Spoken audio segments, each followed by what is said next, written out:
Yüz tushmaydi, o'tiring, mana video ketdi aka. Aka qo'ying. Aka, yuzi tushmaydi mana videomda. Jahon aka iltimos aka. Aka, norozi bo'lib qolaman aka. Rozimisiz? Ha, roziman. Asabga pulni oldingizmi? Xafagarchilik yo'qmi? Bo'ldi, keyingi safar xudo xolisa naqdga kreditga kirasiz, nasib savdoga kelmaysiz. Aka, siz yangi yilgacha kuting, men naqd qilmayman. Xudo xolisa.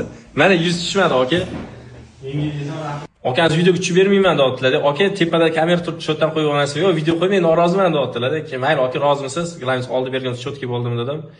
Oldi bergini berib yubordim. Menga birovning haqqi kerak emas. Bittasini 400 yillar o'zim ham haqqimni birovga berib qo'yaman. Biz ham nima deydi, yaxshi niyatda ish boshlaganmiz. Bundan keyin kimdir keladigan bo'lsa, yo naqd pul asosida yoki avtokredit asosida qilib beramiz. Kimdir 50% to'lov bilan keladigan bo'lsa, arendator bilan gaplashib qo'yamiz. O'zga kelgandan keyin nasiya savdo umuman yo'q. Qaytaraman, nasiya savdo yo'q. Kimdir aytadi, nasiya savdoning foydasi zo'r deydi, lekin nasiya savdoda halovat yo'q ekan. Xuddi meni pulim biron cho'ntagida yurgandek. Bu akam как будто rent-kardan mashina haydagandek bo'ldilar. Endi sal orada asabbuzarlik bo'ldi, lekin men rozi rizolik bilan oxiri ishimiz bitdi. Aloqaga